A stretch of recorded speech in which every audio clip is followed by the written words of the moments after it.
Welcome back to another episode of the Tech Talks Daily podcast, where once again we're going to dive into the intersection of technology and business. And I'm your host, Neil C. Hughes, and today we're going to be exploring the world of fintech innovation with my special guest, Thorbjørn Fink, the COO of a company called Pleo, a company that's revolutionizing business spending solutions.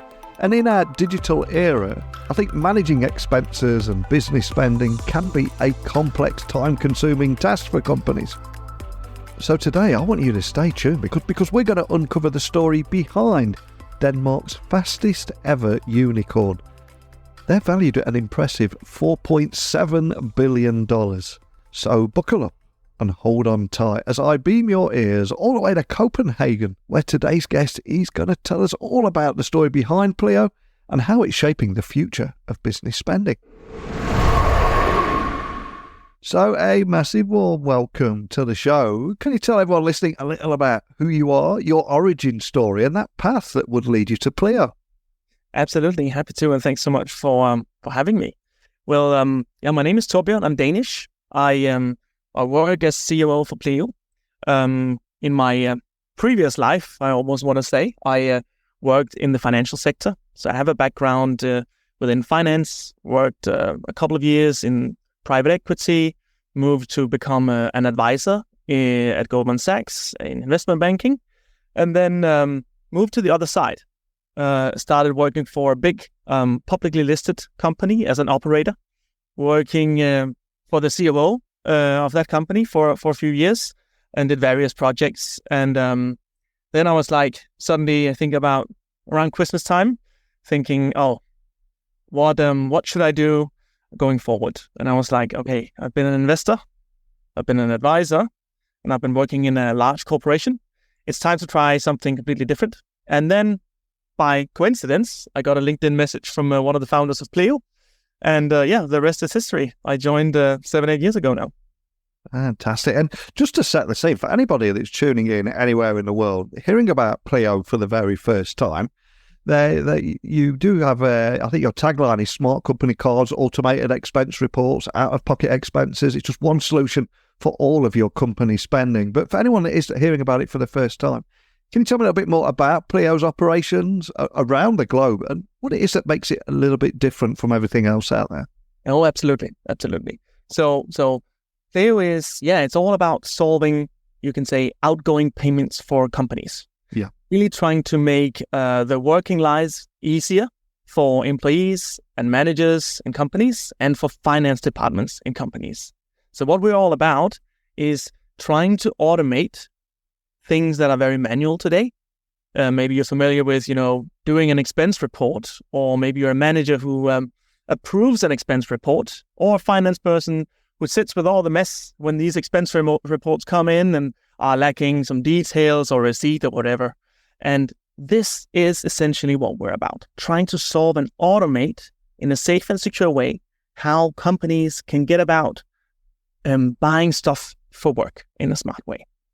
And we started out back in 2015, worked under the radar for 1.5 years, and then launched in 2017 out of Denmark.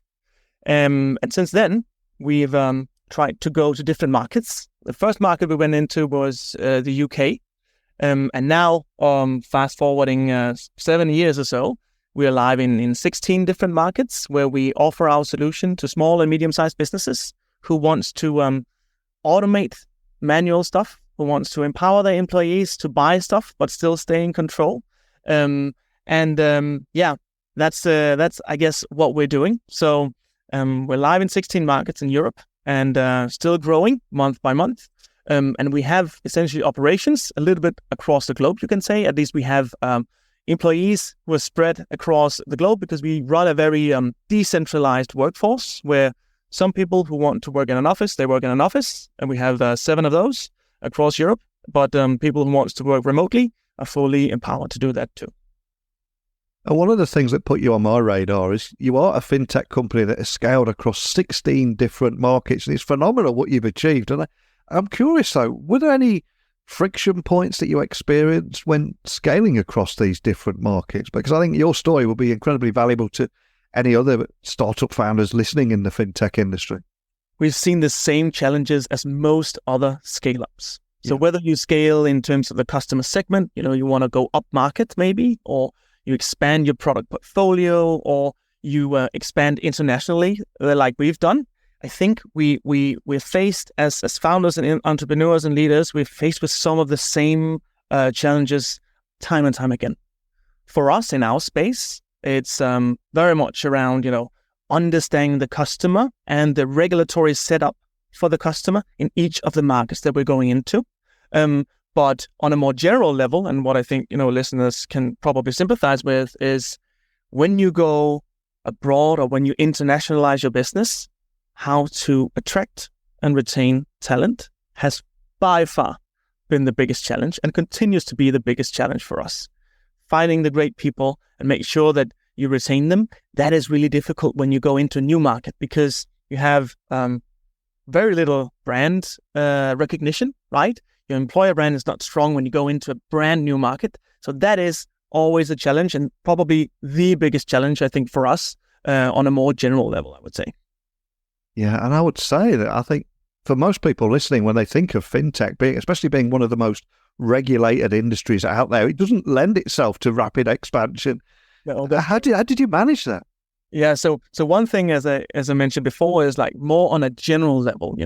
Talent acquisition and retaining talent is super important, and scaling your processes and all this stuff is very important. But when you work in the financially regulated industry like Pleo does, there you need to add a little bit more. So you cannot just, if you cannot just expand into new country. You actually need to make sure that you have the license foundation in place. You have to make sure that you fully live up to the local flavors of EU legislation. So for us, it requires a little bit more, particularly on the regulatory side. But what we've done, which we did very early on, is we took it upon ourselves to go from being a software company to becoming a fintech or financial technology company. And in my view, the difference here is we really have invested into the payments and the infrastructure and the license part, the compliance part, some of the stuff that, people don't usually find super sexy, but which is really important if you then want to scale really fast. So we've taken massive infrastructure and regulatory investments up front, and that was really the thing that allowed us to then launch, as you mentioned, 10 markets in 10 months actually is what we did last time. So a big undertaking. The only way to do that is if you always think built to scale, if you always think tech first. And that's what we've done, and that's how we've been able to achieve that. Fantastic advice. So we are at that magical time of year where everyone's starting to think about the year ahead, a new year, new opportunities, etc. So for yourself, looking forward, where do you see the opportunities in the fintech space, and more specifically Pleo, of course? There's tons of opportunities. So one thing, if I'm to look back at this year, right, AI, of course, is something you can't not mention. But particularly, machine learning, AI, the sophistication of the tools out there is something that excites me quite a bit. Not only within, the Pleo world and financial technology, but really across. And I think it's something that most startups and scale-ups and more mature companies can take advantage of. So that's one thing, is like the technologies has kind of taken one or two huge leaps this year, and you can suddenly imagine a completely different way of automating and making customers feel valued and create really, really, really special moments for customers through technology than what I had imagined just a year ago. That's, I think, is one part. The other part is just the vast amounts of the number of different tools that are popping up now. It's quite clear to me that the digitalization doesn't only happen within finance or within business spending where Pleo spends its time. It happens everywhere. And the number of tools that really, really seems to have a really good value proposition, the velocity of these tools popping up, quite staggering. So that, as you can probably tell, excites me quite a bit, that there's really a much broader offering out there now for companies to look at and say, hey, I have these things that we're doing manually today. Is there a tool for this? Is there a tool for that? How can I automate? How can I relieve my workforce from doing manual workflows over here, manual stuff over there, and use tools instead? That I think is extremely exciting, both, from a COO perspective and just because I like efficiency, I like improvements, but actually also just from a human point of view, releasing these things, like really taking away these manual tasks for real people, real employees out there, and improving the working lives of people in companies. That is something that really excites me, and I think that's what we're seeing, and we'll see way more in the future too, based on machine learning, AI, and just the breadth of new tooling that exists. It's quite amazing to see. And a few moments ago, you were talking about having the luxury of a distributed workforce. And when it comes to tools and digital transformation, etc., how should a business, determine what tools might be the right ones to bring into their organisation with that distributed workforce? Anything you've learned there? It's a big topic. I think also just speaking of the amount of tools that actually exist, there's almost a tool for anything, right? So it's like, what do you then choose? What do you then actually go forward with? What do you implement? Because it's easy to buy, less easy to implement, and then even more difficult to then actually have your employees actively use and adopt whatever tooling that you will bring into the business. So I've tried that a few times and failed. The way I would think about it, probably on a more general level, is where do employees spend the time? And it actually doesn't really matter, when you look at your workforce or look at your people in the company, where do people spend their time? I think looking at sales people, people in legal, people in finance, anyone really, and really double clicking on, hey, how do we actually spend our time? Do you find yourself spending time on manual tasks like filling out an expense report, or maybe approving an expense report, or reviewing an expense report? Is that valuable for the company? Do you find yourself updating things manually in a CRM system, or updating changes that happened in your team in your HRIS? Those sort of like very manual processes, they can very easily be automated, and that will bring a lot of business value. So I would probably look at it from a lens of time spent and business value, and try to figure out and zoom in on each area and say, how do we actually spend your time? I think you would be probably surprised. We've done this internally too, many times, and every time we do it, we find something. How much time does a salesperson actually use on being with the customer, talking to the customer, versus preparing for something, going into a sales meeting, or making notes afterwards, and these kind of things. When you take a look and really zoom in on how are we spending our time, I think there's so much more capacity that can be released. We do it every quarter, and we find something all the time. There's always stuff that can be improved. So very much looking at it from the lens of time spent and business value. I think that's the easy wins, if I can put it like that. And another big topic right now in finance is automation. It's nothing new, but it's still, in some circles, it remains a certain amount of reluctance from people to embrace it. Why do you think that is still? That's true, actually. I can maybe take the point of view of a finance tool like Pleo, right? Because that's the world I'm used to living in, right? And I think what can sometimes be difficult, I actually think it also applies in other areas, is how do you, as a leader or an individual contributor, and just someone who sees a tool, looks at a tool and says, hey, we could actually, if we implemented this and adopted this, we could improve X, Y, Z. It's typically that latter part, which is very difficult.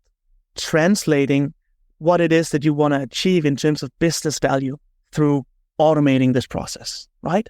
Yeah. So there's this thing about, making sure that your stakeholders who might not be financially savvy, who might not understand, how much time is actually spent by an employee to search for receipts and stuff like that, right?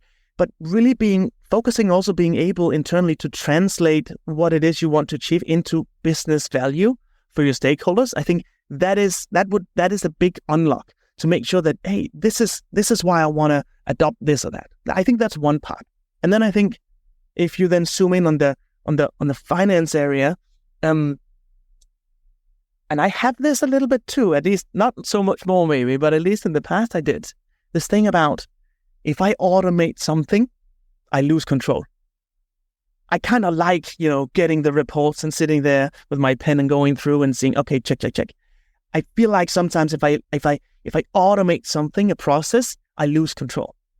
And it takes a little bit of getting used to, but actually automation does not mean that you get lack of control. In the example of Pleo, right? You can say implementing something like this, which makes it easier for your people to buy things.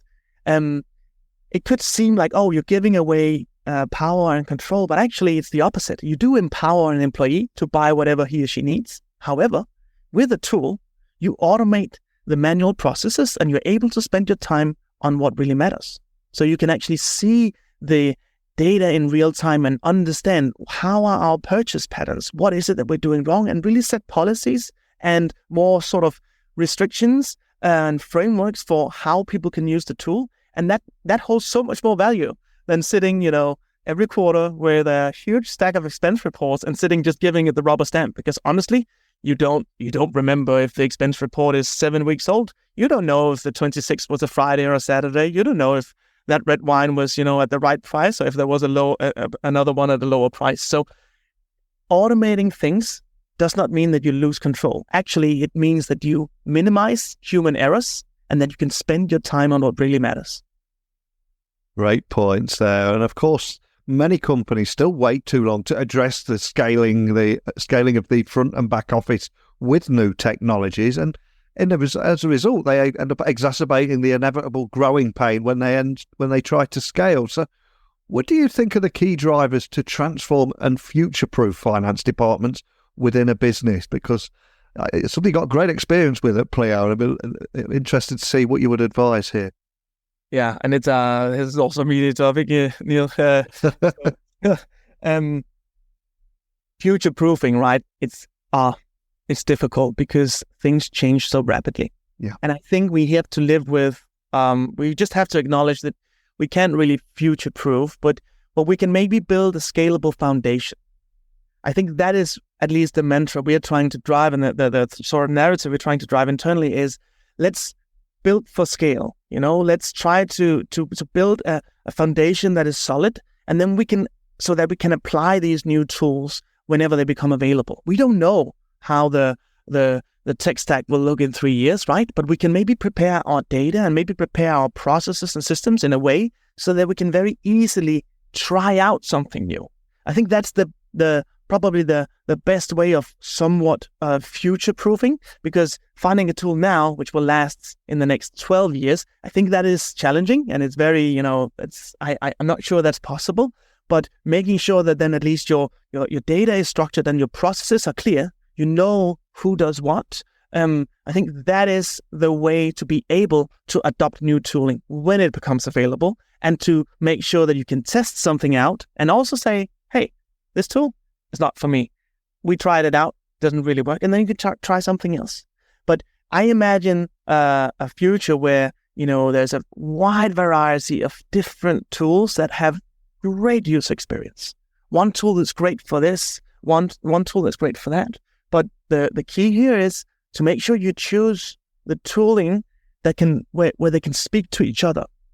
What I mean by that is making sure that the tools that you can sort of switch in and out tools, and make sure that what you implement, then you're not stuck with it for 12 years. Because maybe the tool you decide today, with the knowledge that you have, this is the thing for you, it might not be the same in 5 years. And then it just has to be easy, or somewhat easy, to switch it out. I think that's a little bit my perspective on that. Love that. And as we do look towards the future, is there anything in particular that excites you, whether it be tech trends or just something in the fintech space that you're monitoring very closely? What excites you about the road ahead? Well, from a sort of on a general level, I'm excited to see. Now I've been in this industry for quite some years. I'm excited to see the pace and velocity with which things are changing. Rewind 8 years, things in fintech it was way more basic, and it was much more like a few big players that really had, sort of owned the market. Fast forward to today, wow, so many new things are popping up. So many great companies are popping up, and so many new ideas. And you can see, people, taking inspiration from one another and building something which, at the end of the day, really just, affects the customer and people in a positive way. So I'm really excited to see, like, it seems like everything is accelerating. The level of automation that each tool can give you, the amount of tools that are available, and translating that into how does that actually change, the life of the customer? How does it actually change, the working life of real people out there? I think that is what makes me really exciting. And then also it's also still staggering. Like, there's some things still, Neil, where, wow, are we really still doing that in 2023?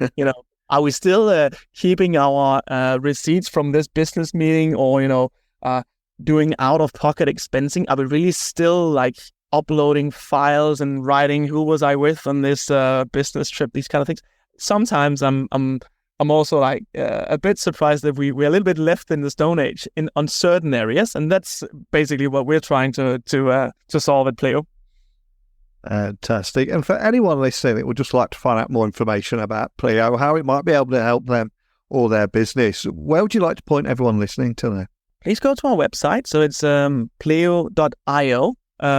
You can see a little bit what kind of value we're trying to bring. You can see also maybe some case examples from other customers. We have Pleo. It's a very industry agnostic solution. So if you look at our customer base, we have big tech companies, we have small agencies, we have daycare institutions and law firms, and all sorts of different types of businesses. And really, that is because every organization has this problem.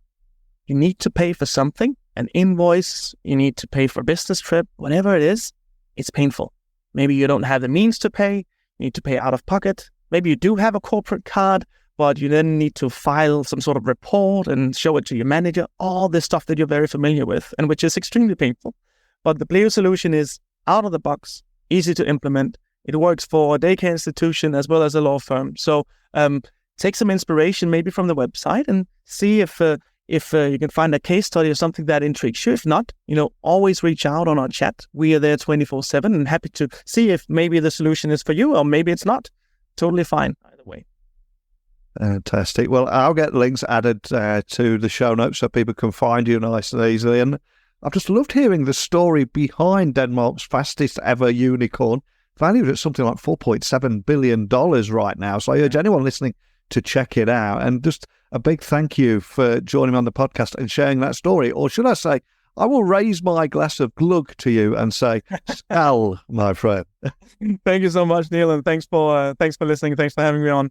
And that wraps up another episode of Tech Talks Daily. Huge thank you to our special guest today for joining and sharing his valuable insights into the world of fintech, scaling, business spending solutions, and so much more.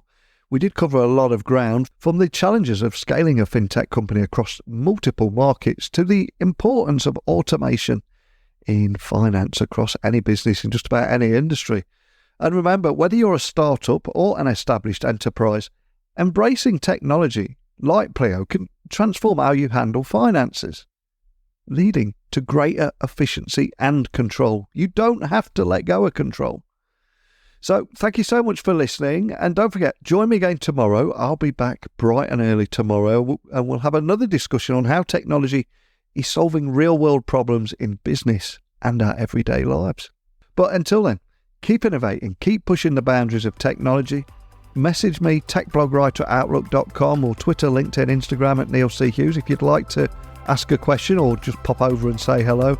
But other than that, thanks so much for listening, and until next time, don't be a stranger.